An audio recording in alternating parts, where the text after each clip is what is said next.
Rule number 8 to the follow-up book of 12 Rules for Life. 12 more rules for life beyond order. Okay?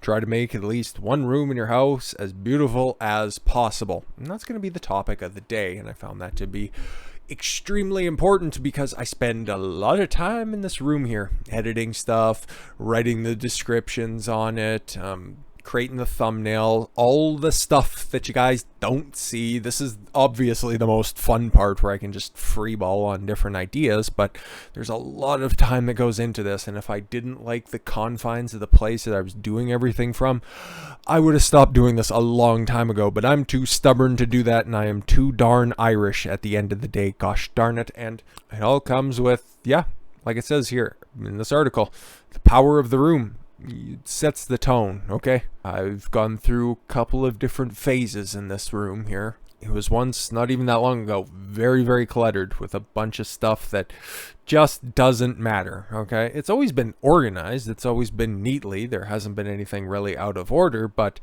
it was full.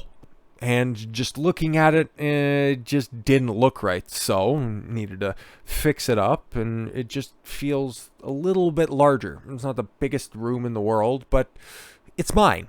So because it's mine, I have a responsibility to make it as beautiful as possible, especially because, I couldn't even put a proper amount of time on there. Upwards of 15, 16 hours a day.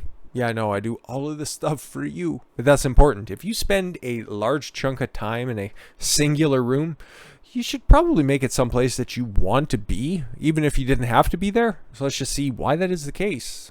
In what room are you living? Well, this one, right here. Thanks for asking.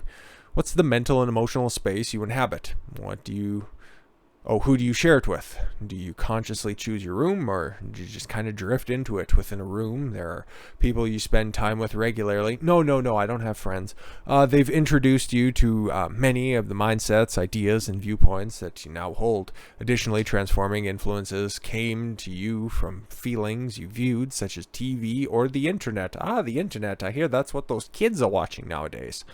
Step back and take a look at your room. Do you want to be like the people you share it with? Is it the best place for you to live? If not, you can change it.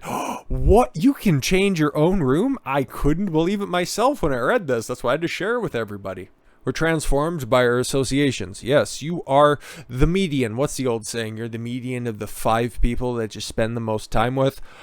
That might be a horrifying prospect for some people, but you know what? Hey, if you spend a lot of time reading or absorbing information through podcasts, you can add those people into your circle, so maybe that raises the median up, and if that's a problem for you, perhaps you should probably start looking into remedies for that, but that's what they mean by associations, by the way. That makes it vitally important that you choose the right room. You'll become like those around you. They become a kind of social gravity pulling you to their level. Of course, it's never upward. It's normally always downward. But on the whole, it's harder to pull up others than it is to be pulled down. Okay, they beat me to it. Matt Toomey, creator of the Created to Thrive artist mentoring program, has some fantastic insights on the subject. If you find out that you're the smartest person in the room, then the smartest thing you can do is find a new room. I couldn't agree more, okay? I found myself in that situation in many a different occasion, and I was always the one extolling different things that I thought would be important. You know what? You'd always learn different things from other people that you wouldn't expect those sources to come from. But then at the end of the day, when you're the one who's solving all of the problems, and then you have a clear and honest interpretation of the events that are going on around you, and you can assess that you're the smartest, the funniest, and everybody else is learning under your tree and it's not being reciprocated appropriately, find a new room.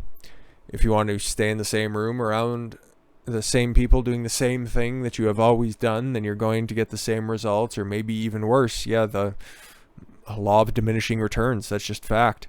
Find another room where people that can help elevate you.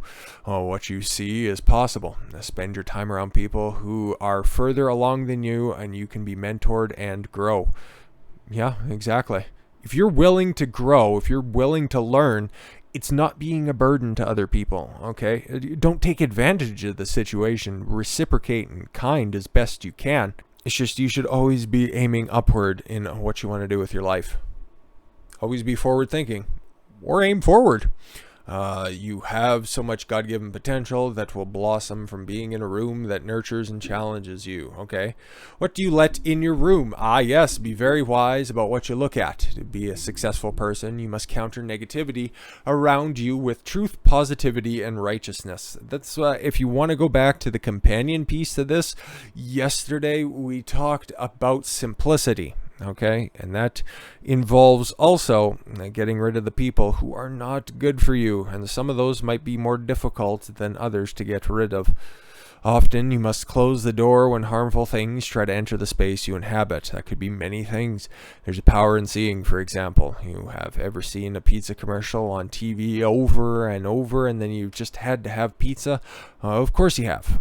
The author has too, obviously. We desire appealing things, especially if they're always in sight, even if we know they can harm us. We may not want all of these things, but we each have our weak spots, and these messages are designed to compel us. Advertisers count on the power of seeing.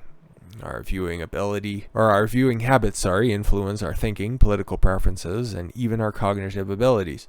Your political preferences are pretty much determined by your personality traits, but okay, I'll give you that. You've provided some good information so far.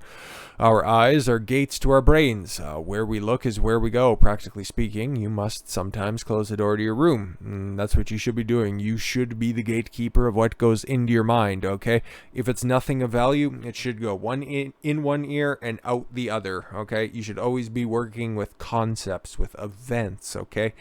What's the old axiom, okay? Lesser minds talk about people, average minds talk about events, enlightened minds talk about concepts and ideas. And that's what we're doing here.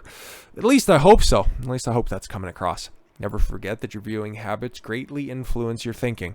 You must choose television shows and movies that will enlighten you and build you up, rather than lure you into endorsing evil, immorality, and violence. Exactly. If it's useless, don't do it. How about that? What room is best for you? Let's see. Take inventory time to time to be sure that your room is filled with people, you metaphorical people, actual people, just good people for you, who know you more than you do and can help you grow. They will mentor you and challenge you. Allow only images, thoughts, and viewpoints beneficial to you, the others in your room, and those outside of it. If they don't, find another room. You know what? This was a little bit deeper than just, your actual room, the physical room that you're in, but a manifestation of what you put into your body greatly affects everything else. So be the gatekeeper to your mind, be the gatekeeper to your door, and only let in helpful information into it, or helpful people into it. Hopefully that's what I provided here for you today, and it's Friday. Enjoy the weekend. Hopefully you fill yourself with incredible beneficial wisdom. I will be back on Monday.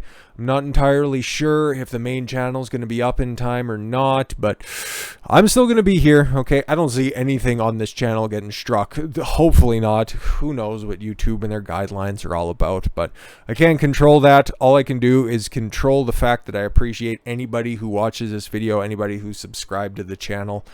I thank you all incredible amounts, more than I can properly have vocalized at this point in time. But with that said, thank you all very much for the gift of your time. I've been Don Consuelo. I want you to follow your gut and get after it. Take care, everyone.